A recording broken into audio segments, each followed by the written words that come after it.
อรุณสวัสดิ์ค่ะท่านผู้ฟังที่นี่สถานีวิทยุกระจายเสียงแห่งประเทศไทยจังหวัดลำปาง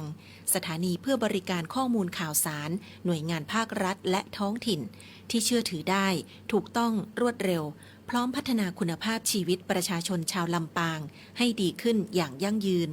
ทำการส่งกระจายเสียงในระบบ FM ความถี่ 97 เมกะเฮิรตซ์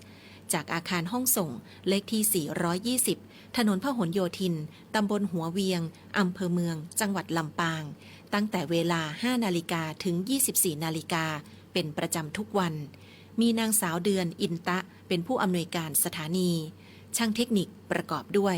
นายประสานทิมทอง นายแหลมเพชรนันตาแสง นายอิทธิพลปวงจันทร์ นายภูพิงพงศิริแสน และว่าที่ร้อยตรีอาทิตย์วรรณวารี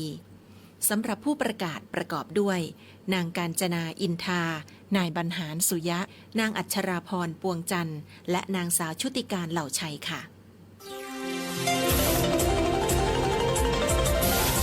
วิทยุแห่งประเทศไทยให้ความรู้คู่ความสุข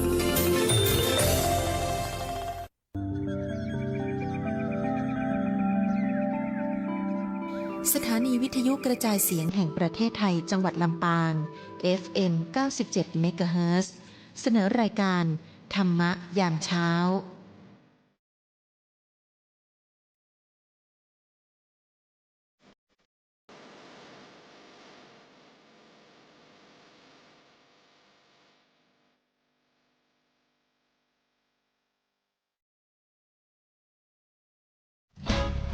ปานาติปาตาเวรมณี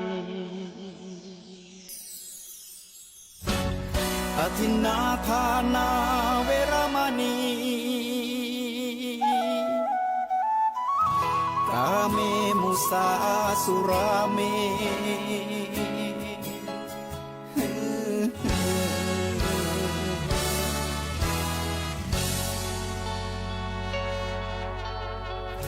ศีลคือข้อห้ามธรรมคือข้อให้พุทธองค์ตรัสไว้ชี้ทางใจให้ภาคเพียรเบญจศีลเบญจธรรมท่องจำสมัยเราเป็นนักเรียนธรรมะไม่เคยแปรเปลี่ยนแต่เรายังจำได้มาทวงคำมันหมู่บ้านศีลห้าถือเป็นพันธะชาวพุทธทุกคนทั่วไทยสำนักพุทธขับเคลื่อนธรรมจุดเทียนสว่างที่กลางหัวใจสังคมจะร่มเย็นได้ศีลธรรมในใจต้องมีเบญจศีลว่ายังไงไหนลองท่องมาข้อหนึ่งห้ามฆ่าสัตว์ข้อสองห้ามลักทรัพย์ข้อสามห้ามประพฤติผิดในกามข้อสี่ห้ามพูดเท็จข้อห้าห้ามดื่มสุราแล้วเบญจะทำทั้งห้าว่าอย่างไรไหนบอกชัดๆอีกทีข้อหนึ่งเมตตากรุณาข้อสองสัมมาอาชีพข้อสามกามสังวรข้อสี่ต้องมีสัจจะข้อห้าสติสัมปชัญญะศีลห้าข้อทำห้าข้อทำใจทำได้สักข้อหรือยังมีศีลสุขล้ำมีธรรมสุขใจวอนพี่น้องไทยช่วยกันใส่ใจจริงจังยุคสมัยสื่อออนไลน์ทั้งโทษโจมตีใจเราทุกทางมีศีลมีธรรมเคียงข้างชีวิตพบทาง สุขใจ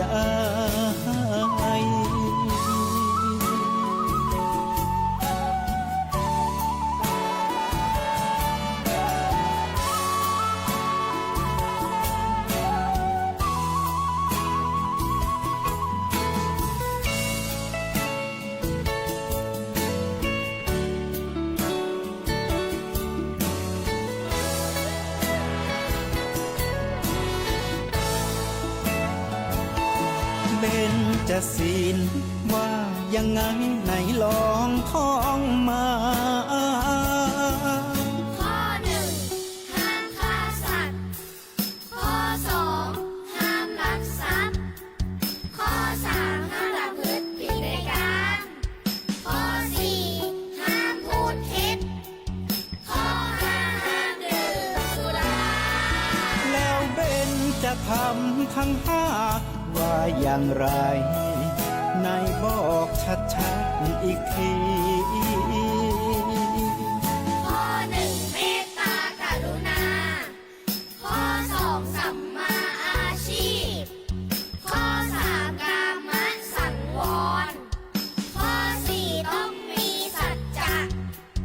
ข้อห้าสติสัมปชัญญะ ศีลห้าข้อทำห้าข้อทำใจทำได้สักข้อหรือยังมีศีลสุขล้ำมีธรรมสุขใจวอนพี่น้องไทยช่วยกันใส่ใจจริงจังยุคสมัยสื่อออนไลน์ทั้งโทรโจมตีใจเราทุกทางมีศีลมีธรรมเคียงข้างชีวิตพบทางสุขใจมีศีลมีธรรมเคียงข้างชีวิตสมปรารถนาทุกหมู่บ้านรักษาศีลห้าสังคมน่าอยู่ยังยืน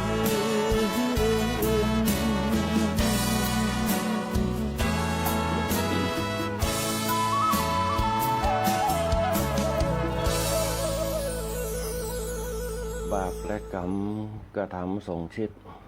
โหนชีวิตหลีกได้หลายหนเงินคำบนักบอกคอทุกจนจำต้องยอมทนหมุนวนเอาไม่มาเนี่ยปาหากระตึงปะได้เนี่ยหยังปาไปเอาจะเอาหยังปาไปใส่ต้องจักเอาเงินตั้งใดมาจูสอดซ่องวักหาถูกต้องกองตังบ่ตัดชีวิตคือได้มองมานะก็บ่มีทางจะไปต่อได้เมื่อกับกินตีหมีไก่ทรัพย์สนบุญไปอย่างคิดบางครั้งล้างหนต้องผ่านชีวิตมาต่อถ้อยชีวิตกำดำกระหู้นะแต่ความบ่มีนะต้องหาทางมีเรื่องดูต่อได้เรื่องเว้นเรื่องกรรมหนุนน้ำเหนียวไก่สร้างเสริมอันใดหอดหู้มีเกิดมีตายนะกายถึงไว้หมกโมจำสื่อสู้อยู่ไปอยากจะเลี้ยงป้นขีดข้อความหมายทุดถูอยู่ไปเนี่ยใดบ่ได้ลีกไหนก็บ่ได้และไหนเฮยก็ขอกราบคารวะนะพระเถรานุเถระหลวงพ่อเจ้าหน้าจังหวัดลำปางหลวงพ่อรองเจ้าหน้าจังหวัดหลวงพ่อเจ้าหน้าอำเภอหลวงพ่อรองเจ้าหน้าอำเภอหลวงพ่อเจ้าหน้าตำบลหลวงพ่อเจ้าวาดพระสงฆ์องค์เจ้าพระเน้นเถรน้อยทุกรูปทุกตนแล้วก็ขอเจริญพรกับพระศรัทธาญาติโยมผู้ฟังทุกคนทุกท่านตึงหนุ่มตึงเฒ่าตึงสาวตึงแก่นะตึงหนุ่มตึงหน่อยทั้งหลายตีเปิดมาฟังรายการวิทยุธรรมะยามเจ้าทางสอทรลำปางของเฮาในวันนี้ก็ได้รับความอนุเคราะห์จากทางสถานีวิทยุกระจายเสียงประเทศไทยจังหวัดลำปางได้นำเอาธรรมะมาเผยแพร่คือกับคณะศรัทธาญาติโยมหลายเพื่อสร้างความเป็นสิริมงคลในช่วงยามเจ้าเปิดศักราชเปิดวันเปิดห้องว่าเปิดชีวิตในช่วงวันแต่ละวันไปนำเอาธรรมะมาเป็นแสงเทียนส่องธรรมคือจิตคือใจหมู่เฮาทั้งหลายเนี่ยได้นำออกมาเป็นแสงสว่างในการดำเนินชีวิต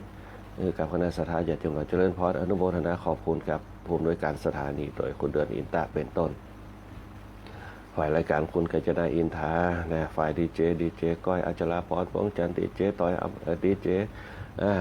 เอลชุติการเราใช่นะแล้วก็เราพร้อมกับดีเจตีเปิดมาใหม่นะจำจื่อยังบ่ได้เตี่ยแล้วก็ทั้งฝ่ายช่างหัวหน้าประสานทีมทองคุณแหลเพชรนันทแสงคุณอิทธิพลพงษ์จันทร์คุณภูพิงพงศ์สิริแสนแล้วก็ช่างต่อวาทีร้อยตีอาทิตย์วรรณวารีเป็นตอนที่ควบคุมภาพควบคุมเสียงสัญญาณต่างๆคือกับคณะสัตยาติโยมหลายได้รับโหรับทราบรับฟังกันต่างประเทศเพิ่นก็มีในการฟังรายการธรรมะยามเจ้าต่างออสเตรเลียต่างสหรัฐต่างญี่ปุ่นพ้องนะที่เพิ่นฟังรายการธรรมะยามเจ้ากันบ้านเฮาก็ต่างจังหวัดต่างอุบลราชธานีที่เพิ่นเข้ามาทักทายกันในเพจธรรมะยามเจ้าต่างวังเหนือแจ่โฮมเมืองปานนะต่างเชียงรายพ้องนะต่างสุโขทัยนะแล้วก็ต่างบ้านเฮาตัวเกาะขาแม่ทะหางชาตินะเจริญพรอนุโมทนาบุญด้วยในช่วงเจ้านี่ก็อยากจะส่งกระแสจิตไปให้กับคณะสัตยาติโยมที่ให้ได้รับทุกขเวทนาในเรื่องอุทกภัยหันแล้วโป้เป็นดีหน้าอินดูนะในเรื่องของอุทกภัยนะหันซ้ายหันกองดินกองซ้ายเข้ามาทับถมบ้านเหือนทรัพย์สมทับถมทรัพย์สินต่างๆนะก็เนี่ยเป็นห้องว่าอุทกภัยนะอุทกภัยมาตั้งน้ำวาตภัยมาตั้งลมนะอาคีภัยมาจากไฟเขาเจอกันมามดหน้าห้อนก็เจอไฟไหม้ป่าไหม้ดอยนะหน้าแรงขึ้นมาปุ๊บปากปีมาก็เจอลมพายุปัดต้นใหม่ฮักนะน้ำนี่หน้าฝนก็เจอฝนนะอันนี้เป็นต้นบวกกันทั้ง3อย่างเป็นเปิดห้องว่าเป็นสภาวะโลกของเขานั่นเองที่มันวุ่นวายมันประซับมันบาดสมดุลกันนะเกิดขึ้นมาจากบนดอยกับมีเก้าไม้นะอันนี้เป็นต้นบ้านเมืองกับเผยกระแผ่ขยายไปติ๊กๆว่าของวึ้งอันนี้ก็ทับถมกันใส่ต่อกันไปอันนี้เป็นต้นอันนี้ก็เป็นแนวหนึ่งทีนี้คือธรรมชาติมันเปลี่ยนแปลงไปเมื่อบุคคลมันเนี่ยคือโลกเปลี่ยนแปลงธรรมชาติมันก็ปรับตัวของมันนะบางคนขึ้นไปอยู่บนดอยบนอย่างโป๊กก็เจอดินสไลด์พองนะที่เขาหันกันในภาพในมือถือกันอันนี้แหละมันเป็นอุทกภัยก็เพื่อแผ่จิตใจหมู่เฮาทั้งหลายโดยเฉพาะรายการธรรมะยามเจ้าก็จะส่งเปิ้นเฮาว่ากระแสจิตไปให้ทุกคนทุกท่านได้อยู่ดีมีสุขกันปนข้อหายน้ำไปเพื่อปะกับความสุขเร็วๆนะความทุกข์ทั้งหลายที่มันเกิดขึ้นเป็นความสุขภายนอกเป็นความสุขทางกายก็บ่ต้องเอามาปนกับความสุขทางใจนะข่มจิตข่มใจให้ได้สภาวะมันเกิดอุบัติเหตุมันสามารถที่จะกำหนดได้ว่ามันจะมาวันไหนเวลาไหนอย่างที่ทุกท่านบอกว่ามาบ่ได้ตั้งตัวนั่นแหละเพราะฉะนั้นบางอย่างเนี่ยเขาก็ต้องทำใจเอานะบางคนก็บอกว่าบ่เจอตาไผคนนั้นก็บ่ฮู้อันนี้ก็ถูกนะแต่ว่าบางเจือเขาข่มใจเขาได้มันก็ยังเขาสบายใจนะอันนี้ถือว่าเป็นวิธีการดำเนินชีวิตของหมู่เฮาทั้งหลายทุกคนจะต้องได้พบได้เจอความทุกข์ทั้งหลายบางคนก็ทุกข์กายบางคนก็ทุกข์ใจบางคนก็ทุกข์การทุกข์งานทุกข์ลูกทุกข์หลานทุกข์ธรรมชาติทุกข์สังขารนะอันนี้มันมีความทุกข์หมดอย่างที่บอกเอาไว้แต่สิ่งที่จะระงับดับหายหมู่เฮาทั้งหลายได้ก็คือสร้างความสุขคือใดสร้างความเบาสบายคือใดสร้างความโปร่งใสไปคือใดในกับจิตกับใจของหมู่เฮาทั้งหลายเมื่อจิตมันเบาปุ๊บใจมันเบาปุ๊บมันจะคือเบาอกเบาใจสบายอกสบายใจบ่ต้องได้ตุกหนักบ่ต้องได้ตุกอกตุกใจนะบางอย่างเนี่ยชีวิตคนเฮาเนี่ยดำเนินชีวิตไปตามวินาทีตามนาทีตามชั่วโมงตามวันตามเดือนตามปีผ่านไปนะฮะแต่เราต้องถามไปว่าทุกสิ่งทุกอย่างมีไ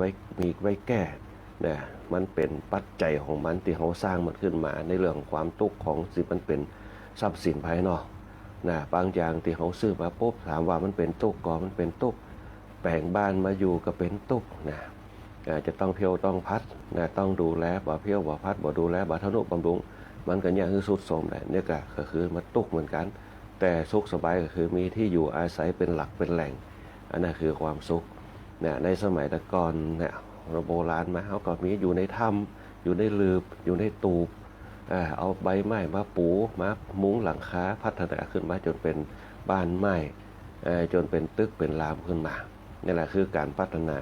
ยิ่งพัฒนาก็คือความเสื่อมมันก็จะเกิดตัวแต่ถ้าเราพัฒนาคือยั่งยืนรู้จักบัญญัติบัญญังนะรู้จักทนุถนอม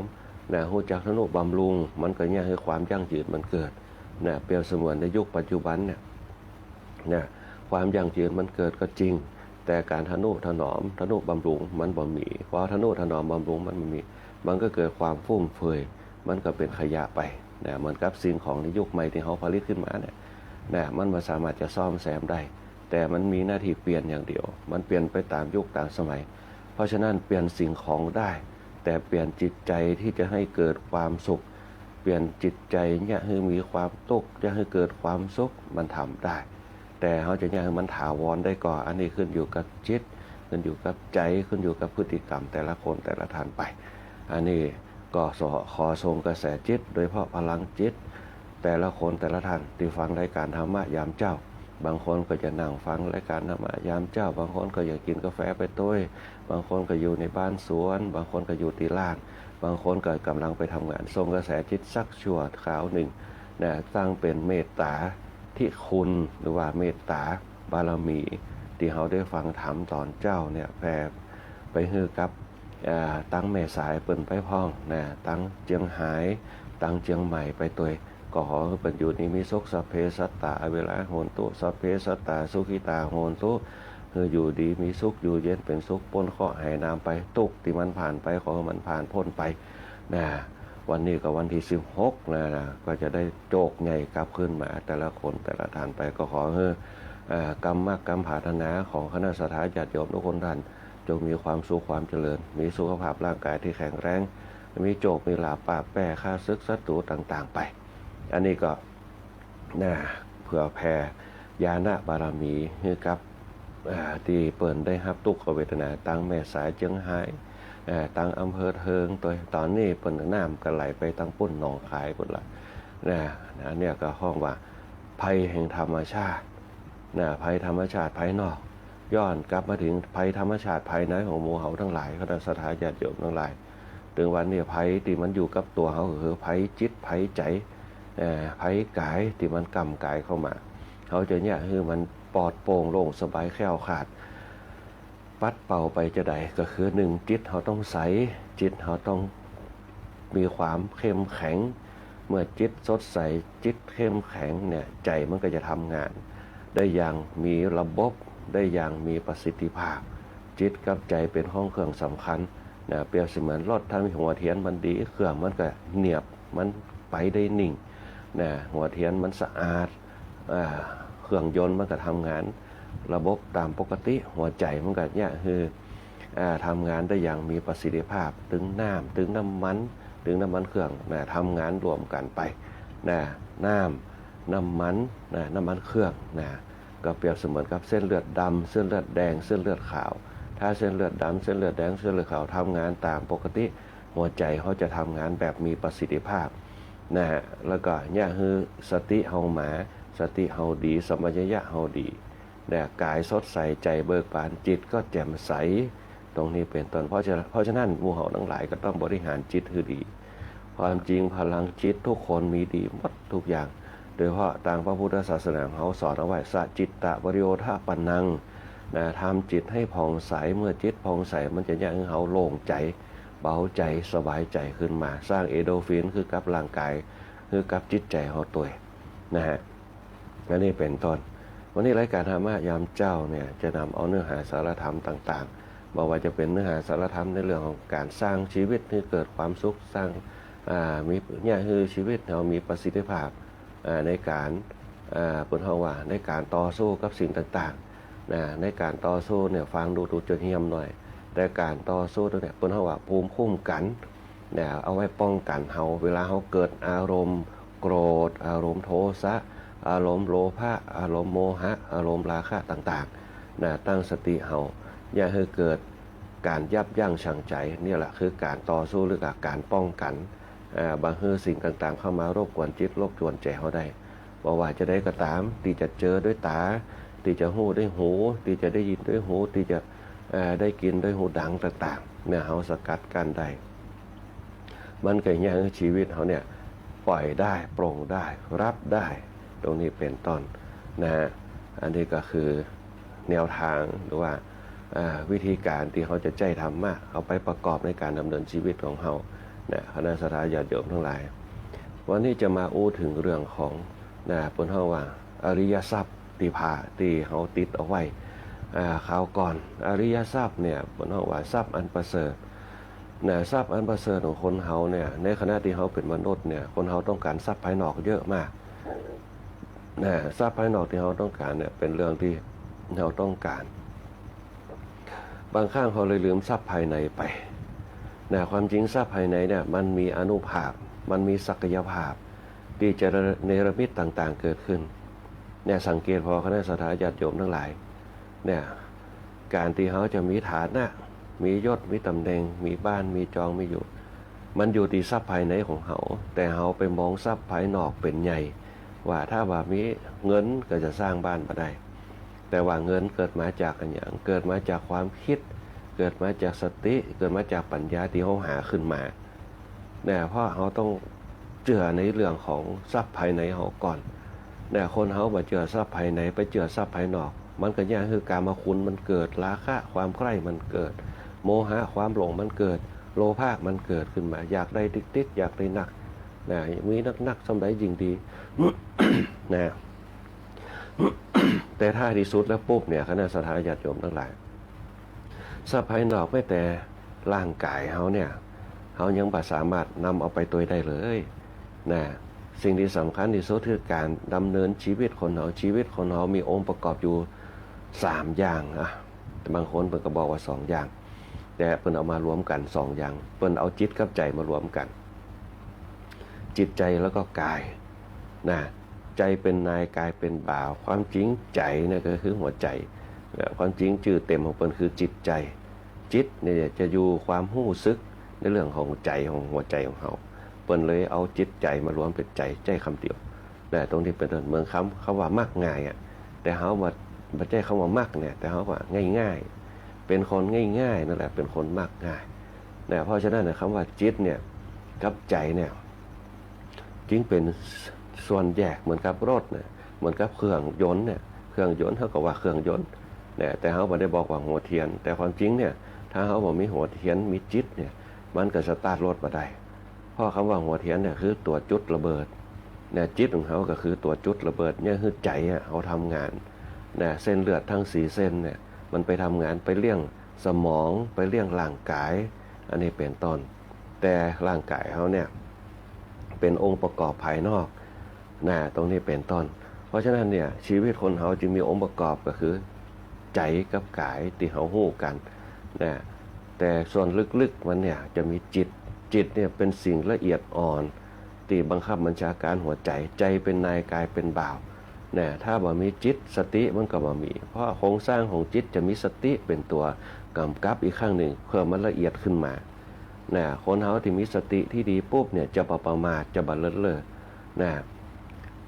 อันนี้เป็นต้นถ้าคนเฮามีสติมันจะระลึกได้ว่าอันนี้ถามแล้วปุ๊บมันเกิดผลยังไง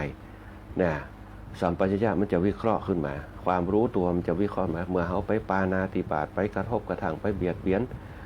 ปัญหามันก็จะเกิดละสติเฮาระลึกบ่ได้มันก็ยังเฮาบ่รู้สึกตัวที่เพิ่นเฮาว่าขาดสติคนเฮาขาดสติในสมัยแต่ก่อนคนเฮาแก่เฮาถึงจะเมาเหล้าเมายามีสติควบคุมตลอดบ่ไปทำร้ายไผเมาก็เงียบเหียอยู่บ้านรับอยู่ที่บ้านมีการมีงานมันเป็นธรรมดาในการสังสรรค์เฮฮาประเพณีอย่างต่างๆมันมีเป็นธรรมดาแต่เปิ้นกินเปิ้นฮู้มีเปิ้นกินเพื่อดับทุกข์เปิ้นกินเพื่อระบายความทุกข์ตั้งกายคือมันหมดแต่มีสติอยู่ตลอดเพราะสติตรงนี้แหละมันจะฝังไปด้วยศีลที่ควบคุมจิตของตัวเก่าบ่ให้มันไปรบกวนไผหนึ่งบ่ทำไผเพราะมีความเกรงกลัวมีธรรมคุ้มครองตัวเก่าก็คือหิริความละอายใจโอตตัปปะความเกรงกลัวเกิดขึ้นว่าทำไปแล้วปุ๊บหนึ่งคือเดือดร้อนคือเรื่องเล็กกลายเป็นเรื่องใหญ่คือเรื่องใหญ่กลายเป็นเรื่องใหญ่ขึ้นมาติ๊กๆจนถึงคุกถึงตารางจนถึงขั้นเสียชีวิตไปก็มีเพราะฉะนั้นคนในสมัยแต่ก่อนเพิ่นจะมีสติตรงนั้นเกิดมาจากเกิดมาจากศีลเกิดมาจากเกิดมาจากการไปวัดไปหาพระสงฆ์ไปหากลุ่มคนที่เพิ่นสร้างความดีเอาไว้ ความดีที่ได้ทำทุกอย่างเนี่ยมันเป็นเปิ้นเฮาว่าสิ่งแวดล้อมในการสร้างความดีเนี่ยคนเฮาเนี่ยมีกรอบของศีลเนี่ยไปแล้วปุ๊บหนึ่งเนี่ยเกิดความละอายแก่ใจทำไปแล้วปุ๊บเนี่ยมันจะเกิดผลจะได้เนี่ยมันจะเกิดความสูญเสียมันจะเกิดบาดเจ็บเนี่ยคือเกิดกระทบกระทั่งกันเนี่ยคนเฮาในยุคก่อนๆถึงมีความหู้น้อยเนี่ยแต่เปิดมีศีลเนี่ยเปิ่นคนเฒ่าคนแก่เปิ่นจึงบอกว่าเนี่ยคนสมัยแต่ก่อนน่ะง่าวละลวกคืออะไรอย่างก็คือบ่มีความหู้น้อยแต่ลวกในการพัฒนาเนี่ยบางคนบ่มีความหู้สักหน่อยเนี่ยแปลงบ้านให้เป็นหลังเนี่ยบางคนบ่มีความหู้สักหน่อยเนี่ยแปลงไถนาคนเดียวบางคนบ่มีความหู้สักหน่อยว่าได้เรียนจบช่างไปเรียนจบอย่างสักอย่างซ่อมไฟได้แปลงไฟได้เป็นช่างได้ซ่อมรถได้มาจบช่างยนต์ก็เป็นช่างยนต์ได้นะอันนี้เป็นต้นคนในสมัยแต่ก่อนเพิ่นมีศีลเนี่ยคือเกิดสติเนี่ยคือเกิดปัญญาเนี่ยคือเกิดการเรียนรู้เพราะฉะนั้นคนในยุคสมัยก่อนเนี่ยบ่มีความรู้ไปไล่เป็นลูกจ้างเปิ้นพ่องนะได้ลูกจ้างได้เป็นแนวเป็นอย่างมาเป็นช่างก็มาเปิดร้านคนเดียวนะมีเยอะแยะมากมายนะอาศัยความครูพักรักจำนะแต่ก่อนมีสติเนี่ยครูพักรักจำมาจากอย่างมาจากสติมาจากอย่างมาจากบทเรียนสอนใจเนี่ยคนเฮาว่าเนี่ยทำไปแล้วปุ๊บมันเกิดความเจริญก้าวหน้ามันมีอาชีพการงานมันเนี่ยคือเกิดมีทรัพย์สินขึ้นมานี่แหละคือการพัฒนาคนในยุคก่อนเปิ้นพัฒนาไปตามขั้นแรกที่เปิ้นทำคือมีศีลในการควบคุมกายวาจาใจคือมันมีความเป็นปกติคือตั้งอยู่ในความดีทำอย่างมันเป็นประโยชน์แล้วก็มันเกิดผลที่ดีตามมานี่แหละคณะสัตยาธิโยมทั้งหลายคนเฮาในยุคสมัยก่อนเปิ้นมีพลังจิตที่ดีแล้วก็เนี่ยคือพลังกายเข้มแข็งนะเฮาบ่ต้องไปอู้ว่าทำไรทำนานะพลังจิตในการทำไรทำนาในยุคก่อนๆมีความตั้งมั่น นะที่อย่างถึงต้องทำให้ทำนาเป็น10 ไร่2 ไร่สังเกตพอคนเฒ่าแก่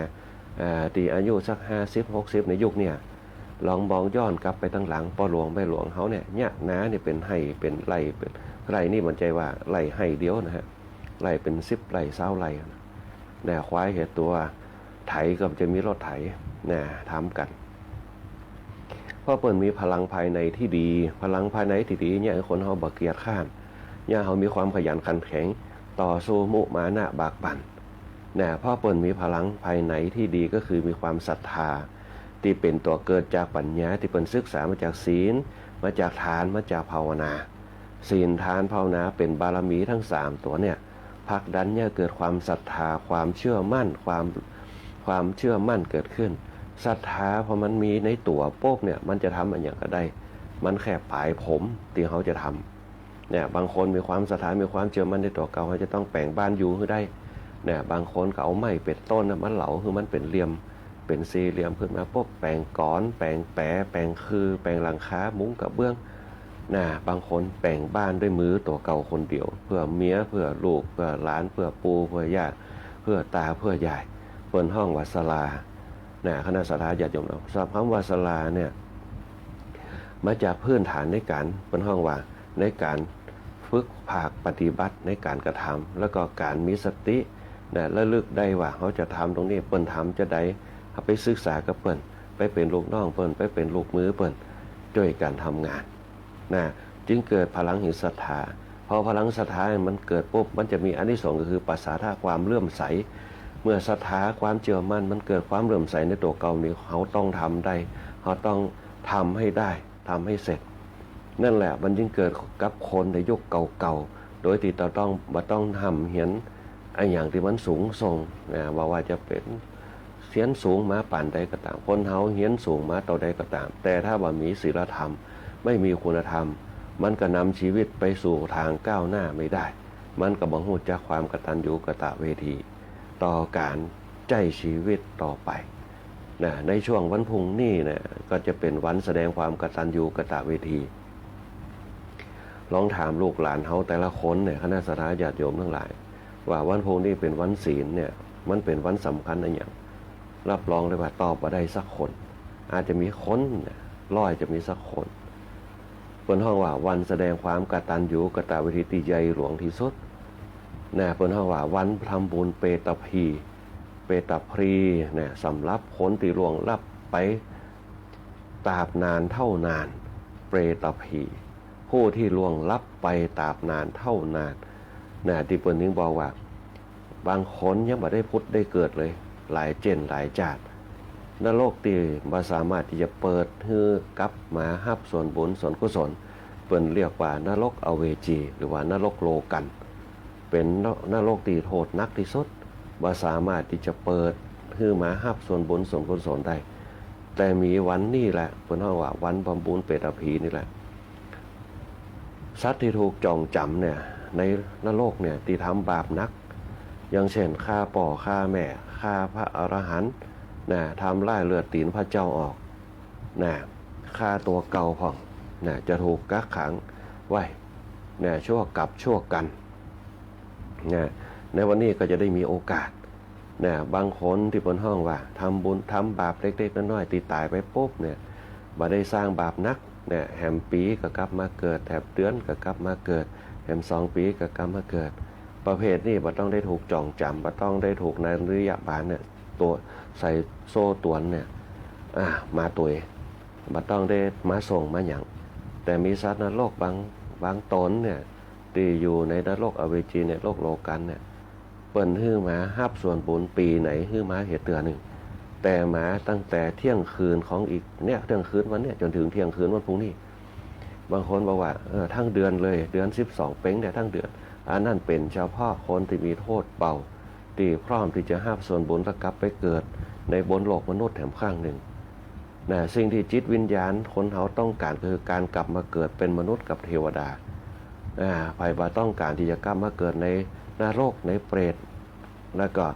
ในอสุรกายสัตว์เดรัจฉานต่างๆนรกเปรตอสุรกายสัตว์เดรัจฉานอบายภูมิทั้ง4นริยภูมิ4บ่มีสัตว์นรกตนไหนที่ต้องการกลับมาเกิดในขุมนรกในเปรตในอสุรกายนัสัตว์เดรัจฉานคนทุกคนต้องการไปเกิดเป็นมนุษย์กลับไปเกิดเป็นเทวดาแม้แต่พระอินทร์เองปุ๊บมีความใฝ่ฝันที่จะอยากให้มาเป็นมนุษย์แค่เพียง1 วันของบนสวงสวรรค์เท่ากับ120 ปีบนโลกมนุษย์ก็ยอมเพราะว่าการเป็นมนุษย์1ได้มีการสร้างความดีเป็นตีประจักษ์เป็นอัตลักษณ์ได้สร้างความดีอย่างเช่นเฮาทำบุญใส่บาตรเฮาฮือตานกับลูกกับหลานเฮาฮือตานกับพ่อกับแม่เฮาได้สร้างความดีกับลูกเฮาได้สร้างความดีกับพ่อกับแม่กับปู่กับย่าเฮาได้สร้างความดีให้กับพ่อกับแม่เฮานี่แหละความดีตรงนี้เขาเรียกว่ากุศลก็คือบุญก็คือความสดใสความเบาสบายความเป็นปีติมันเกิด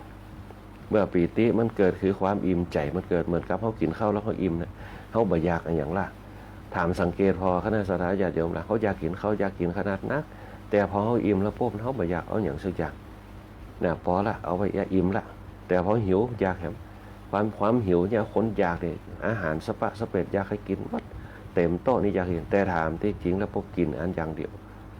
กินบ่หมดหรอกเพราะต้องคนเฮามันสามารถบรรจุไปได้นั่นแหละคือคนเฮาเป็นว่าความอยากบางครั้งเกิดความทุกข์ถ้าเฮาคมใจเขาได้ปุ๊บมันจะเฮาฮู้จัก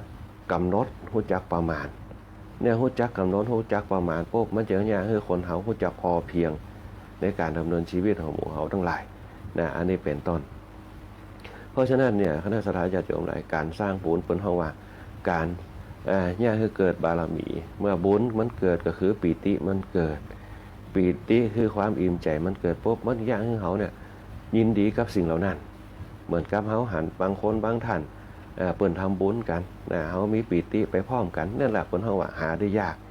เฮาบ่ต้องได้ทำเฮาบ่มีสตังค์เฮาบ่ทำก็ได้แต่ว่าใจอนุโมทนากับเปิ้นเหมือนกับคณะสัตยาติโยมอย่างที่เฮาหันเปิ้นทำบุญใส่บาตรกันที่สะพานตาบะโอเฮาที่เปิ้นใส่มาตลอดที่อาตมาภาพผ่านไปทุกครั้งจะเห็นตลอดเปิ้นมีความตั้งมั่นแถมยังมาปอปุ๊บเปิ้นก็ได้ชักชวนญาติเขาเรียกว่าโภคะสัมปทาถึงพร้อมด้วยโภคทรัพย์ถึงพร้อมด้วยโภคะได้อย่างกลับคืนมาหมด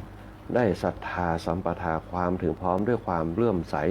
ความถึงพร้อมด้วยความเชื่อมั่นสิ่งเหล่านี้แหละจะเป็นองค์ประกอบให้เกิดบารมีมันเป็นลักษณะจะใดมันเป็นพลังที่เขายกของขึ้นก่อนอันนั้นก็เปรียบเสมือนมีพลังที่เขายกของได้ แต่ว่าเป็นพลังภายในที่เกิดกับจิตของเราที่มันจะซ่อมเสริมมันจะมาซ่อมแซมในขณะที่เราได้รับทุกข์ลำบากเนี่ยเหมือนกับโยมคนหนึ่งเนี่ยเปิดเป็นโรคสะปะสะแปดเปิดเป็นโรคเส้นเลือดเปิดเป็นโรค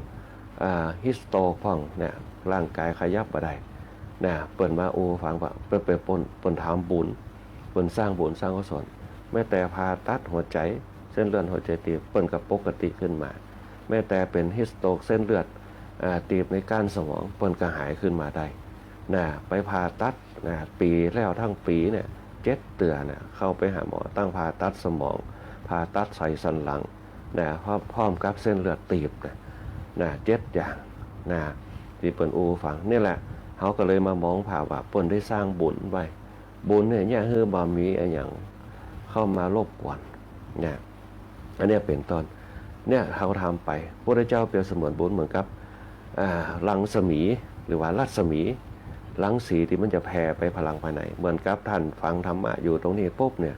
ท่านตั้งจิตตั้งใจแผ่เมตตาไปบอกว่าแผ่เมตตาให้พ่อให้แม่ให้ลูกให้หลานความจริงเขาสร้างบารมีของเขาเนี่ยโดยเฉพาะบารมีในการฟังธรรมปุ๊บได้บารมีคืออย่างได้มาจากสติตรงนี้นะเขาไปคิดว่า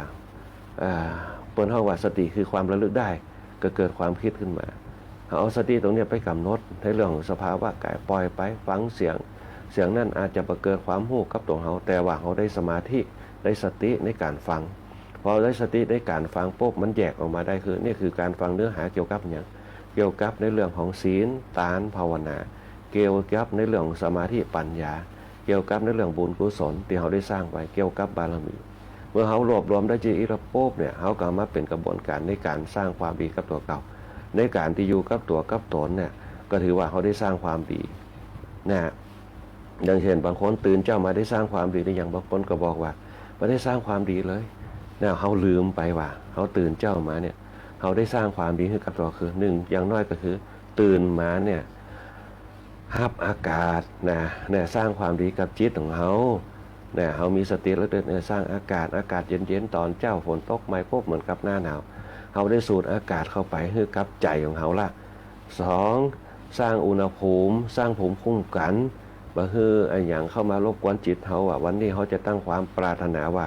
เขาจะบ่ฮับความตุกบ่ว่าตุกตั้งเสียงเข้าหูเขาตุกตั้งตีเขาเห็นที่มันบ่ถูกต้องอารมณ์มาปล่อยวางกับสิ่งเหล่านั้นเขาต้องนึกถึงว่าเนี่ยมันเป็นปัจจัยมันเป็นไปตามธรรมชาติของคนมันเป็นไปตามธรรมชาติของสุนัขบางปันเป็นไปตามของบุคคลที่มันบิดรถเครื่องแว่นแต่ผลของการที่เขาได้ยินได้ฟังตรงนั้นเนี่ยสิ่งที่มันมากระทบหูเขาเนี่ยเขาปล่อยไปมันก็บ่เปลี่ยนตุกกับตัวเขาแต่สิ่งที่เขาหูเขาหันนั่นน่ะมันก็เป็นปัจจัยของเขาไปเองเดี๋ยวสักคู่หนึ่งเดี๋ยวสักกรรมหนึ่งแล้วสักเดือนหน้าปีหน้ามันก็เป็นไปตามมันเองอันนี้เป็นตอนถ้าเขาหูจักคิดตรงนี้ปุ๊บมันจะยังเขาป๋งยังเขาปล่อยยังเขาวางเหมือนกับการทำงานของเขาก็เช่นเดียวกันบางคนบางท่านทำงานปุ๊บเนี่ยเขาต้องการหวังบางอย่างเนี่ยมันจะกลับด้านกันมันเป็นอานิสงส์คณะศรัทธาญาติโยมหลายมันเป็นบารมีมันเป็นกรรมเนี่ยอย่างที่เขาอยากกินนั้นเนี่ยมันถึงบ่ได้ดังใจเขาจังอันนั้นมันถึงเป็นที่เขาแต่ต้องได้เจอแต่ถ้าเขาปล่อยไปอย่าปุ๊บนะปะมันก็แผ่เมตตาเนี่ยยังก็แผ่เมตตาอย่างน้อยก็คือสร้างความสงบจิตสงบใจสร้างบารมีให้กับตัวเก่ามันก็ย่าคือเมตตาบารมีกรุณาบารมีมุทิตาบารมีอุเบกขาบารมีเกิดขึ้นกับตัวกับผลขึ้นไปตามลำดับขั้นตอนเปิ้นยิ่งตั้งเมตตาบารมีคือความฮักเกิดขึ้นมาคนเฒ่าคนแก่เฮามีความฮักต่อกันมันจึงมีบารมีเนี่ยคืออายุยืนคนเฮาได้สร้างความเมตตาต่อกันปุ๊บมันจะเนี่ยคืออายุยืนอย่างเช่นเฮามีความฮักต่อสัตว์มีความฮักต่อปีต่อน้องต่อป่อต่อแม่ต่อญาติกาวงศาพี่น้องเมตตาความฮักต่อหมู่นั่นเนี่ยที่เขาได้ทำไปปุ๊บเนี่ยมันจะเกิดมวลเมตตาบารมีทรงขึ้นเนี่ยความกรุณามันเกิดกรุณาคือความเอ็นดูสงสารเหมือนกับคณะศรัทธาญาติโยมบางคนบางท่านตื่นเจ้ามาปุ๊บเนี่ยได้ประโยชน์ละคือ1สูดลมหายใจ2ได้ความสบายใจสร้างภูมิคุ้มกันสร้าง3ได้ประโยชน์กับชีวิตแต่ละวันไปในวันนี้ เนี่ยได้ความดีได้เป็นกุศลมันจึงเกิดเป็นบุญคือกับตัวเฮาที่เฮาได้ทำบุญตรงนั้นเมื่อย่างเฮาเนี่ยหนึ่งมีลาภสักการะเกิดขึ้นเบื้องหน้าเปิ้นห้องโลกธรรม8เฮาก็ได้สตังค์มาไปทำงานเฮาก็ได้สตังค์มา2เฮาจะได้คือการได้สตังค์เนี่ยได้ความสุขในจิตเฮาไปตัวเนี่ยก็คือบุญตานต่างๆนี่แหละเนี่ยอย่างน้อยคือได้คือเนี่ยได้คือปุ๊บเนี่ย เฮาก็มีความฮักละอย่างบางคนบางท่านตั้งจิตตั้งใจเข้าภาษานี่บ่กินเนื้อสัตว์เป็นต้นเนี่ยนึกว่าอินดูสัตว์ทั้งหลายเนี่ยบางอย่างที่เฮาหันน่ะบางข้างเฮาก็อินดูมันเนี่ยบางคนเนี่ยเพิ่นจังท้องว่าบ่ฆ่าสัตว์เลยเนี่ยบ่กินเนื้อสัตว์เลยในช่วงเข้าพรรษามาบ่กินเหล้าเลยเนี่ยอันนี้เป็นต้นอันนี้ก็คืออย่างน้อยคือเฮาได้ เปิ้นเฮาว่าได้อานิสงส์ศีลข้อแรกปาณาติบาตไปอย่างน้อยก็คือเฮาก็บ่ไปสนับสนุนต่างๆแต่ถามว่ากินก็มันก็ต้องจำเป็นกินบางอย่างเนี่ยเปิ้นบ่จะว่าห้ามกินเลยควรเว้นบ้างนะห้ามฆ่าสัตว์เนี่ยเฮาได้ยินคำว่าห้ามมันก็ว่าบ่เอาเลยตัดขาดกันใจควรงดเว้นบ้างเวลามณีคือควรเว้นนะควรเว้นเอาไว้พร้อมเนี่ยมันก็ยังคือจิตเฮาเกิดความฮักต่อสัตว์ทั้งหลายบางคนก็ฮักหมาบางคนก็ฮักแมวบางคนก็ฮักปลาบางคนก็ฮักนกเมตตามันเกิดปุ๊บเนี่ยมันยังเกิดบารมีเป็นบารมีสูงส่งมากนะคนเฮาเนี่ยจะมีเมตตาขึ้นมาได้จะต้องมีศีลจะต้องมีทานจะต้องมีภาวนาทั้ง3ตัวเนี่ยเป็นกุศลมูลที่ส่งเสริมยังคือเมตตาความฮักต่อกันมันเกิดเฮาจึงอยู่ด้วยกันในบนโลกมนุษย์เฮาเนี่ยได้อย่างออมชอมซึ่งกันและกันแต่ในยุคโลกยุคใหม่เนี่ยที่คนเฮาเนี่ยไขว่คว้าหามันปิดบังตาหมู่เฮาทั้งหลายเนี่ยอย่าฮือบ่มีความเมตตาต่อกันมันจึงเกิดปัญหาต่อกันบ่ลงร้อยบ่ลงเพิ่นเฮาว่าบ่ลงเอ้ยกันสักเตือบ่ว่าจะเป็นสังคมในบ้านบ่ว่าจะเป็นสังคมชุมชนบ่ว่าจะเป็นสังคมจังหวัดบ่ว่าจะสังคมประเทศชาติเนี่ยถ้าคนเฮาฮู้จักพรหมวิหารธรรม4เอาเมตตาไปฮือกันฮักกันแป้งกันสนับสนุนกันสร้างพลังความสามัคคีเกิดขึ้นมานะมันเคยเนี่ยคือกลุ่มชนเหล่านั้นเกิดความเจริญรุ่งเรืองขึ้นมาได้ที่ปัญหามันเกิดก็คือ1โลกธรรม8เนี่ยเปิ้นเฮาว่าคนเฮาเนี่ยไปหัน ทรัพย์ภายนอกมันเป็นทรัพย์ที่หรูหราศรีวิไลเกินไปเนี่ยอันนี้เป็นต้นมันก็เลยเนี่ยคือศีลธรรมเนี่ยมันหายไปนะความดีเนี่ยมันก็เลยมีน้อยลงไปนะความดีก็ต่อเมื่อว่าได้ฮื้อสิ่งของเป็นวัตถุตอบแทนกันนะถ้าได้ฮื้อวันนี้ก็ว่าวันนี้ดีถ้าฮื้อวันหน้าก็ว่าวันหน้าดีแต่ถ้าบ่ได้ฮื้อเลยขนาดที่เฮาฮื้อไปแล้วเยอะแยะมากมายนะเฮาบ่ได้ฮื้อวันเดียวนะลบไปหมดเลยนะบ่ฮื้อครั้งเดียวลบ10เตือไปเลยนะในสังคมยุคเปิ้นเฮาว่ายุคโลกาภิวัตน์ นะยุคโลกาภิวัตน์แต่ว่าเฮาบ่ได้ใส่คำว่ายุคธรรมะโลกาภิวัตน์บ่มี เฮาเน้นคำว่าโลกาภิวัตน์นะโลกาภิวัตน์เนี่ย เกิดมาจากโลกมันเปลี่ยนไปมันเจริญก้าวหน้าพอมันเจริญก้าวหน้าแล้วไประโปบเนี่ยแต่เฮาบ่พัฒนาเฮาบ่เปลี่ยนแปลงมันก็เนี่ยคือสิ่งต่างๆเนี่ยบ่มีภูมิต้านทานเนี่ยเหมือนกับร่างกายเขาก็เหมือนเดียวกันเราอ่อนในยุคสมัยใหม่เนี่ยโรคภัยไข้เจ็บเป็นนักบางคนเป็นโรคลิ้นหัวใจหัวบางคนเป็นกรดไหลย้อนเนี่ยบางคนเป็นโรคเพิ่นฮ้องว่าโรคหืดโรคหอบเนี่ยเป็นขึ้นมาเริ่มอ่อนสมัยแต่ก่อนยากเนี่ยนะบ่มี น่ะอ่อนบัดเดียวเป็นโรคหืดโรคหอบเพิ่นฮ้องว่าโรคภูมิแพ้เนี่ยกินอย่างน้อยกับแป้กินอย่างกะลุต้องน่ะอ่อนแต่ก่อนมียากนะขึ้นกับบักขามพ่องหน้านี่กับบักขามน้อยเนี่ยขึ้นไปกินกันนะอันนี้ก็กินที่เปิ้นห้องเป็นยานะเป็นยามันเป็นสมุนไพรเป็นพืชเป็นผักกินประมาณพ่องกินผลไม้พ่องขึ้นกินกันนะอันนี้คนในยุคสมัยแต่ก่อนอยู่กับดินกินกับทรายอยู่กับดินนอนกลางดินกินกลางทรายภูมิต้านทานมันอยู่กับธรรมชาติเนี่ยธาตุดินธาตุน้ำธาตุลมธาตุไฟอยู่ด้วยกันทั้งหมดสุขภาพร่างกายเฮาจึงแข็งแรงเนี่ยพระพุทธเจ้าสอนธรรมะนี่เป็นธรรมชาติเมื่อธรรมชาติอยู่นอกตัวกับธรรมชาติอยู่ในตัวมันสมดุลกัน เนี่ยมันจะยังคือชีวิตปกติเนี่ยขณะเดียวกันเนี่ยทรัพย์ภายนอกเนี่ยมันเป็นทรัพย์ชั่วคราวเนี่ยมันสามารถที่จะเป็นทรัพย์ถาวรได้เป็นทรัพย์ชั่วคราวเนี่ยมาถึงได้ปุ๊บเดี๋ยวมาเฮากับนายกับมันเองเหมือนกับเฮาซื้อรถมาใหม่ๆเนี่ยไผแตะต้องจะได้ไปยืมไปหยังก็บ่ได้บางคน7 เจ้าคำเย็นคำนะอันนี้เป็นตอนปอนเมินไปโป๊บกับขากหลักอยู่หั่นน่ะตากแดดตากฝนอยู่หั่นเนี่ยแต่ถ้าเฮามาคิดทำร้อยถึงปุ๊บบางอย่างเนี่ยสิ่งเหล่านี้แหละมันเป็นองค์ประกอบภายนอกมันเป็นสิ่งที่หามาได้นะเพราะฉะนั้นเนี่ยอย่างน้อยคือชีวิตเนี่ยเขาสามารถอยู่ไปเนี่ยสามารถสร้างขึ้นมาได้เยอะกว่านั้นมันอยู่ด้วย2 เท้า 2 มือ1 สมอง2 เท้า 2 มือเนี่ยทรัพย์ภายในก็คือสมองคือปัญญาของเขาสามารถที่จะสร้างขึ้นมาได้เยอะกว่านั้นแถมด้วยซ้ำถ้าเขามีหลักการให้ดีหลักการและพื้นฐานที่ดีหลักการและพื้นฐานที่ดีปุ๊บบ่จะว่าหาเงินได้อย่างเดียวหลักการและพื้นฐานที่ดีคือหนึ่งจะต้องมีธรรมะนะจะต้องมีสติจะต้องมีสัมปัญญะจะต้องมีปัญญาในการควบคุมตนเองเนี่ยบางคนบางท่านก็จะร่ำจะรวยมาได้ปุ๊บบ่จะเนรมิตขึ้นมาได้นะต้องปากกัดตีนถีบต่อสู้ดิ้นรนต้องประหยัดมัธยัสถ์อดออมจึงมีทุกวันนี้ได้นั่นแหละคณะสัตยาญาติโยมทั้งหลายบางคนมีรถเก่งขี่บางคนมีรถปิกอัพขี่ปุ๊บเนี่ยลองย้อนรอยกลับไปตั้งหลังโอ้เฮาตุกขนาดนักบางคนเป็นกู้ผัวตัวเมียกันขึ้นมากว่าจะจะหาจะแปลงบ้านกันขึ้นมาได้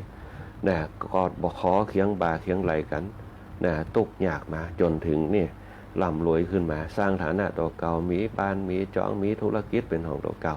เพราะความต่อสู้มานะบากบั่นต่อสู้มานะบากบั่นเกิดมาจากอย่างเกิดมาจากความศรัทธาในตัวเองว่าเราจะต้องมีความเชื่อมั่นเขาจะต้องทำเพื่อใดปีนี้เขาจะต้องทำงานปีนี้เขาจะต้องเก็บเงินปีนี้เนี่ยเขาจะต้องแปลงบ้านปีนี้เขาจะต้องซื้อรถปีนี้เขาจะต้องซื้อตีเอาไว้ให้โลกเวลาเขาใหญ่ขึ้นมาเวลามันเหียนจบขึ้นมานี่แหละคนเขามีศรัทธามันจึงวางแผนชีวิตได้อย่างมั่นคงนะแล้วก็ถาวรนะคณะศรัทธาญาติโยมทั้งหลายคนที่มีศรัทธามีความเชื่อมั่นมีปัสสระความเลื่อมใสเกิดขึ้นมาจากอย่างเกิดขึ้นมาจากคุณได้ทำความดีเอาไว้เขาเรียกว่ากุศลคือความดีตรงนั้นเนี่ยมันจะว่าทำกับประโยชน์อย่างเดียวนะเขาต้องสร้างความดีตรงนั้นให้เกิดผลตามมานะบอกว่าจะเป็นในเรื่องของความมีระเบียบวินัยกับตนเองก็คือการมีศีลเนี่ยเขามีระเบียบวินัยที่เขาเก็บเงินเก็บทองเขาตั้งมั่นเนี่ยอดทนแต่ความทุกข์ไว้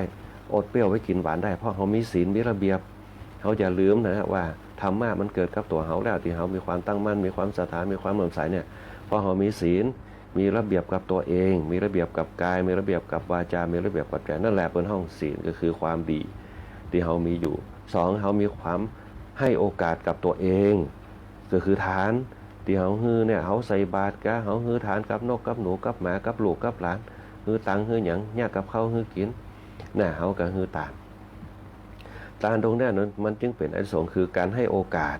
ให้โอกาสกับตัวเก่าก่อนให้โอกาสกับผู้อื่นก็คือลูกหลานผัวเมียลูกพ่อแม่เขา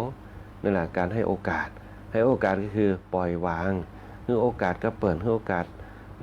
สร้างความดีให้กับเปิดนะอันนี้คือการให้การแบ่งปันนะแบ่งปันความสุขเนี่ยดูแลลูกดูแลครอบครัวดูแลบ้านดูแลพ่อดูแลแม่ปู่ย่าตายายขึ้นมานะการแบ่งปันอารมณ์นะบางครั้งมีเรื่องเดือดร้อนดกเนื้อห้อนใจมีใกล้จะทะเลาะวิวาทกันปั่นใจให้กันไปเหี่ยย้อมไปเหี่ยเพื่อความผาสุกที่จะเกิดขึ้นข้างหน้านี่แหละคืออันนี้ส่งของการฮือตาน บางคนก็หู้อยู่ว่าอารมณ์หายแต่ใส่ตานเข้าไปปุ๊บเนี่ยคือโอกาสไปเหี่ยนะคือโอกาสคือเอาภัยกันไปเหี่ยคนเฮาสมัยแต่ก่อนที่เฮาอยู่กันได้เนี่ยที่เฮายั่งยืนด้วยกันอยู่ได้เนี่ยก็คือฮือโอกาสก็ฮืออภัยกันการฮืออภัยกันนึกถึงความดีที่เฮามีอยู่เนี่ยกูหัวตัวแม่ลูกเขาเนี่ยจะไปคิดสั้นว่าละกันเนี่ยเฮาต้องสร้างความดีเขาไว้เนี่ยสร้างพลังภายในเอาไว้ฮักกันแปลงกันเนี่ยความฮักเนี่ยถึงมันจะอยู่ด้วยกันกู้ชีวิตเนี่ยอยู่ด้วยกันตลอดแต่เฮาฮักกันด้วยความฮักเนี่ยที่อยู่ร่วมกันเคียงบ่าเคียงไหลกันเฮาต้องมองปัจจัยเบื้องหน้าเนี่ยที่เฮามีครอบครัวเพื่อหยังเพื่อจะได้มีเปื่อนอยู่ไปตลอดชีวิตนี่แหละคำว่าครอบครัว นะเขาจึงมีลูกมีเมียมีลูกมีผัวเป็นครอบครัวกันอยู่ด้วยกัน2 เท่าขึ้นมานะอายุมันถึงยืนขึ้นมาได้สร้างความดีเอาไว้ความดีตรงนั้นแหละที่มันสะสมเอาไว้มันเกิดเป็นบุญคือความสดใสคือความเบาสบายบ่ต้องติดห่วงบ่ต้องติดในสิ่งต่างๆที่มันเป็นทรัพย์ภายนอกเวลาละจากโลกนี้ไปปุ๊บก็ยังป่งได้บางคนเท่าพอใจไปก่อนคนเท่ามันยิ่งกับไปก่อนเด้อเนอะนะจะทำบุญส่งไปให้นะไปก่อนก็กลับไปเกิดก่อนบางครั้งเนี่ยเหมือนกับอายุเขาเนี่ยบางคนแต่งงานเนี่ยบางคนอายุนักกว่าสามีอายุนักกว่าไปปี2 ปีเมียอาจจะหนุ่มไปกว่าปี2 ปีผัวอาจจะไปก่อนนะไปรอก่อนปี2 ปีกลับมาเกิดปุ๊บคนเฒ่าแก่ปวดโตยไปแต่เขาก็บ่ต้องไปพลันพึงกับสิ่งเหล่านั้นเพราะความตายเนี่ยเป็นทรัพย์สมบัติธรรมชาติคือความเสมอภาคกันทุกคนความตายเนี่ยธรรมชาติเนี่ยบ่เอ็นเอียงไปให้ไผสักคนนะจะต้องตายกันหมดเพื่อกลับไปสู่โลกใหม่ที่เป็นโลกเปิ้นเฮาว่าโลกที่ต้องมาอยู่ตรงนี้แหละโชคดีเขาก็ได้กลับมาเกิดในสกุลตัวเก่าโชคดีนี่เขาก็ได้มีคนต้อนรับเขาอย่างดีในโลกเบื้องหน้าโชคดีเขาก็ต้องกลับมาเกิดเป็นมนุษย์เป็นต้นเพราะหยังเพราะเขาได้สร้างความดีเป็นศีลเป็นทานเป็นภาวนาสร้างบารมีเอาไว้บารมีแห่งศีลบารมีแห่งทานบารมีแห่งภาวนามันจึงเป็นพลังเนี่ยให้เกิดความศรัทธาเกิดขึ้นในการดำเนินชีวิตของเขาคณะสัตยาติโยมทั้งหลายอันนี้แหละคือการสร้างอริยทรัพย์อริยทรัพย์เนี่ยข้อแรกเป็นคำว่าศรัทธาความเชื่อ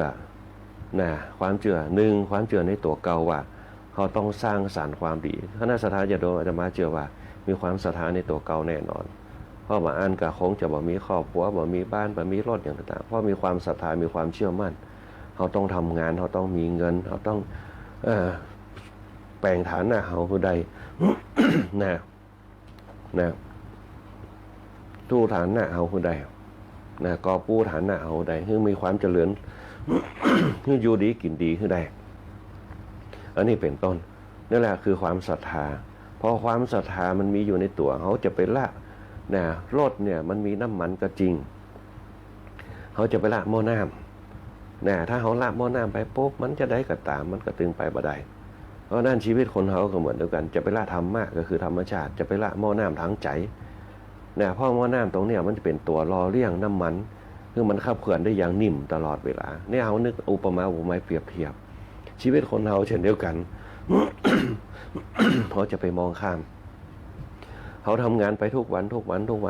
บางคนทำงานราชการบางคนก็เปิดร้านอย่างต่างๆบางอย่างสิ่งที่เข้ามากระทบกับตัวเขาบอกว่าจะเป็นการทำตามอารมณ์ของลูกก้าการทำตามอารมณ์ของเจ้านายมันย่อมเกิดผลตรงนั้นแต่เขาจะยากจะใดคือมันเกิดผลคนในยุคสมัยตะก่อนเนี่ยเจ้านายว่าอย่างปุ๊บลูกน้องทำตามหมดเจ้านายถึงหักถึงโหมอันนี้เป็นต้นเขาก็ต้องทำใจสิ่งเหล่านี้ต้องใส่ธรรมะขึ้นไปสร้างความเชื่อมั่นกับตัวเก่าเขาต้องอยู่ได้เขาต้องทนได้มันจึงมีวิริยะบารมีเกิดขึ้นมานะบารมีเกิดขึ้นมานะบากบั่นความเพียรพยายามจึงเกิดขึ้นคนเขาจึงต่อสู้ชีวิตมาได้เนี่ยคือเกิดบารมีตีสะสมเข้ามาเขามีฐานะขึ้นมาได้เพราะว่าเขาได้สร้างสิ่งเป็นพลังภายในเกิดขึ้นกับตัวเขาอย่างน้อยก็ศีลมีระเบียบทั้งน้อยก็ทานคือให้โอกาสให้อภัยคือโอกาสกับทุกสิ่งคืออภัยกับทุกสิ่งที่มันเกิดขึ้นเพื่อตัดปัญหาความทุกข์ความยากความลำบากความคัดใจเขาเกิดไปสุดท้ายความเจริญภาวนาก็เกิดขึ้นตามมาความเจริญตรงนี้เนี่ยมันก็ยังเขามีพลังทุกอย่างเปล่งแสงเป็นรัศมีเป็นความเป็นสิริมงคลเป็นเดชเป็นอำนาจตามตัวเขาไปเหมือนเงาตามตัวนี่เป็นต้นนี่แหละคือพลังศรัทธาเป็นห้องว่าอริยทรัพย์ภายในอริยทรัพย์ภายในจะมีพลังนักขึ้นมาเหมือนแสงมันจ้ามันส่องมันอย่างเหมือนหลอดไฟถ้าแบตเตอรี่มันแห้งปุ๊บมันถึงแจ้งถ้าแบตเตอรี่มันอ่อนปุ๊บมันจะอ่อนไปพลังศรัทธามันจะเกิดกับตัวเขาคือมันเปล่งรัศมีขึ้นมาได้ไปไหนไผก็ชมชอบไปกันไหนครับก็ศรัทธาไปไหนคนก็ใครตักใครถามใครเข้าใกล้เนี่ยแหละคือศีลบารมีความไม่ระเบียบวินัยกับตนเองอู้จาหวานอู้จาภาษาศีลอู้จามีศีลธรรมดีพูดดีแล้วก็คิดดีตรงนี้เป็นต้น นะมันจะเป็นออร่ากับตัวเขาความเป็นสิริมงคลก็จะเกิดโชคลาภก็จะเกิดเดชอำนาจก็จะเกิดบางครั้งเปิ้นห้องว่าบ่ได้เกิดบ่ได้ฝันก็เกิดขึ้นประจันกับเราข้างหน้าเนี่ยคือเกิดเขาประหลาดใจโอ้มาได้จะไดเขาได้ยอดตำแหน่งขึ้นมาได้จะไดนะเพราะความดีที่เขาถามอยู่มันอยู่ในสายตาของทุกคนรอบข้างนั่นแหละเปิ้นห้องบารมี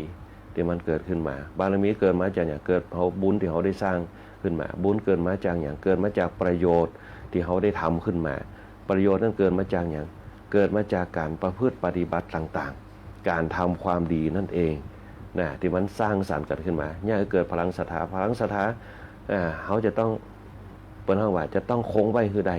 อย่างที่บอกว่ารถต้องมีหม้อน้ำเขาจะต้องมีธรรมะหล่อเลี้ยงใดมีสติอยู่ตลอดเวลาอย่าประมาทอย่าเลิศเล่ออย่าจ้องหองอย่าพยองอย่าลืมตัวเองเนี่ยสิ่งสำคัญที่สุดเนี่ยความศรัทธามันจะเสื่อมได้ก็คือการหลงตัวเองเนี่ยเป็นต้นความศรัทธาความเชื่อมั่นบางครั้งเขาเชื่อมั่นในตัวเก่านักเกินไปเบาฟังผู้รักผู้ใหญ่เบาฟังเพื่อนเบาฟังพ่อเบาฟังแม่ความศรัทธามันเสื่อมเพราะความศรัทธามันเสื่อมปุ๊บเนี่ยมันก็ลดคุณภาพมันก็ลดสิริมงคลมันก็ลดเกียรติยศชื่อเสียงเราลงมาได้เพราะฉะนั้นเนี่ยอริยทรัพย์เนี่ยต้องรักษาได้ด้วยศีลธรรมคุณธรรมจริยธรรมนั่นเองเนี่ยคณะสัตยาญาติโยมหลายต่อมาคือศีลอริยทรัพย์7ในข้อที่2เนี่ยวันนี้อาจจะได้แค่ศีลศีลคือการจัดระเบียบเราบางอย่างมันห้อนง่ายขึ้นมาบางคนอาจจะใจห้อนแต่เอาศีลไปจัดระเบียบบอกกระทบกระทางไปร้องโคมใจเดี๋ยวก็บอกกระทบกระทางไปไฟจะว่าจะได้ก็ตามเนี่ยคือมันเกิดความสามัคคีในจิตของเขาเนี่ยเกิดความสร้างสรรค์ในจิตของเขานี่แหละศีลคือพยายามรวบรวมจิตตัวเก่าให้อยู่กับตัวคือใดอยู่กับตัวกับกายอยู่กับใจอยู่กับวาจาคือใดรวบรวมคือใดถ้าเขาทำได้3ข้อนี้พวกเนี่ยแหละคือการสร้างบุคลิกภาพที่จะต่อสู้กับเหตุการณ์ทั้งหลายที่จะเกิดขึ้นกับตัวเราได้อย่างง่ายดายเพราะศีลเนี่ย เนี่ยคือตัวจัดระเบียบได้อย่างดีที่สุดศีลจะเป็นอานิสงส์เนี่ยคือการดำเนินชีวิตสว่างโชติช่วงชัชวาลศีลเปรียบเสมือนเหมือนกับน้ำกันติดเติมในแบตเตอรี่เนี่ยถ้าน้ำกันมันดีปุ๊บมันไปแห้งมันเหมือนอย่างแบตเตอรี่มันก็ทำงานได้อย่างมีประสิทธิภาพยังมีพลังงานเนี่ยเพราะฉะนั้นเนี่ยคนที่มีศีลเนี่ยจะเนี่ยคือคนเป็นคนมีเกียรติมีศักดิ์ศรีมีโจกิลาภศีลส่งทำให้สูงศีลปรุงทำให้สวยศีลนำทำให้รวยศีลช่วยทำให้รอดเนี่ยสีเลนะสุขติงยันติสีเลนะโภคสัมปทาสีเลนะสุขติงยันติเนี่ยเขาไปได้ดีตลอดในการดำเนินชีวิตสีเลนะโภคสัมปทาเนี่ยเขามีโภคทรัพย์เกิดนี่แหละคือพื้นฐานในการดำเนินชีวิตอริยทรัพย์7นะคณะสัตยาญาติโยมทั้งหลายวันนี้เรือไปดูเวลานะเรือเวลา5 นาทีคณะสัตยาญาติโยมทั้งหลายก็ขอภาคในเรื่องของอริยทรัพย์เอาไว้แค่นี้ก่อนก็ขอเพื่อแผ่ธรรมะอันนี้ส่งในการฟังธรรมอันนี้ส่งในการเผยแผ่ธรรมไปคือกับคณะสัตยาญาติโยมที่อยู่ต่างเชียงไฮ้ตัวในวันนี้ก็ขอให้อยู่เย็นเป็นสุขกันโดยร่มเงาภายใต้ศีลธรรมบารมีของพระพุทธเจ้าของเราก็ขอให้อยู่เย็นเป็นสุขเร็วๆนะในการดำเนินชีวิตแต่ละวันไปนะ เจริญพรอนุโมทนาบุญกับคณะสัตยาญาติโยมเขาไปตัวในรายการธรรมะยามเจ้าในวันนี้นะคณะสัตยาญาติโยมทั้งหลายบอกว่าจะเป็นคุณโยมสรวุฒิแล้วก็คุณโยมสง่าคุณโยมมนชนกคุณโยมแสงเดือนคุณโยมปานอมคุณโยมธนชาคุณโยมราวันคุณโยมแดงหวานคุณโยมอัมภัยคุณโยมโรจน์สุขนคุณโยมจันทร์ฟ้องคุณโยมนพดลคุณโยมเอราวัณโดยคุณโยมมิชิโกโดยคุณโยมฟ้องค้ำคุณโยมสุภาพรคุณโยมแม่เพนคุณโยมพี่ไรราชโดยคุณโยมสุภาวดีคุณตุปีกตะปุญโญพิขุตัวแล้วก็คุณโยมจันทาคุณโยมแม่เพนศรีแล้วก็คุณโยมโชคดีมีความสุขคุณโยมลาคุณโยมปราณอมคุณโยมอุศรีคุณโยมแม่ปลาภัยคุณโยมพันรอบตัวคุณโยมทุกเจ้าธรรมดาตั้งเสริมงามตัวคุณโยมสุพรรณคุณโยมทีบาบิลอนตัวคุณโยมสมบูรณ์คุณโยมลักษณะที่อยู่ต่างประเทศออสเตรเลียเป็นฟังธรรมะยามเจ้าคุณโยมทองใบคุณโยมสมัครที่ฟังรายการธรรมะยามเจ้าจากซบป่าคุณโยมสมัครคุณอยู่ซบป่าไม่เหมาะฟังรายการธรรมะยามเจ้าแล้วก็คุณโยมจันทร์คำคุณโยมตองพรคุณโยมป้าน้อมคุณโยมน้องลายคิดว่าคงจะถูกคณะสัตยาญาติโยมทั้งหลายแล้วก็ตุปีติขามโนภิกขุตุปีอภินันโทภิกขุ ท่านพระอาจารย์พระครูสิริธรรมบัณฑิตโดยตังวัดปิ่งเมืองมูลนะโยมสุนิสาคุณโยมตองพรคุณโยมลักษณะคุณโยมสมัครคุณโยมสมบูรณ์คุณโยมทีบาบิลอนคุณโยมแมวคุณโยมลาคุณโยมปฏิวัติคุณโยมพันลบคุณโยมประเสริฐศีล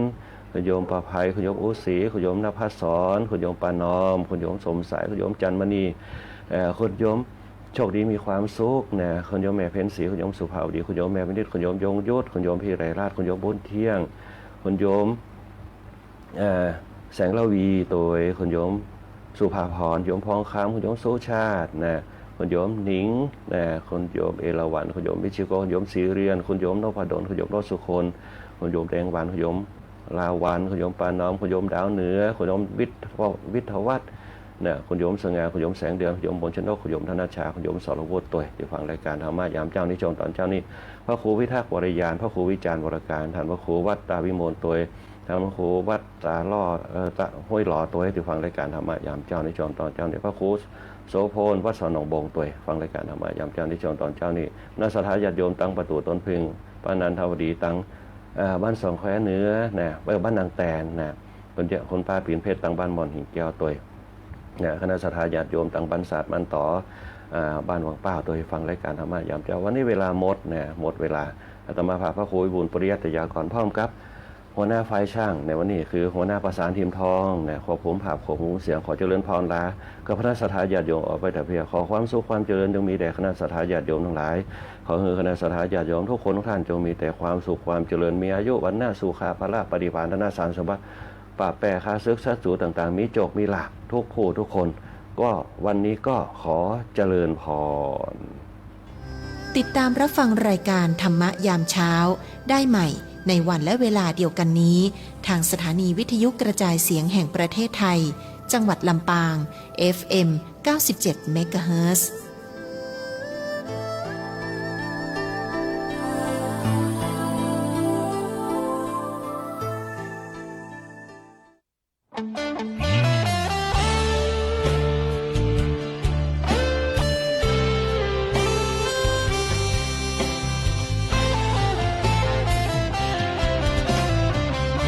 เจ้ามามือเปล่าจะเอาอะไร เมื่อตอนเจ้าไปเจ้าก็ไปมือเปล่าเช่นกัน ชื่อเสียงหยดลาบหากเอาไปไม่ได้สักอัน แล้วใหญ่ยื้อแย่งแข่งขันกอบโกยกันฆ่าปันตัดรอนเงินทองตามส่งแค่โรงพยาบาลญาติมิตรวงวานลูกหลานส่งแค่เชิงตะกอนจะมีใครสถานีวิทยุกระจายเสียงแห่งประเทศไทยและเครือข่ายทั่วประเทศเสนอข่าวต้นชั่ว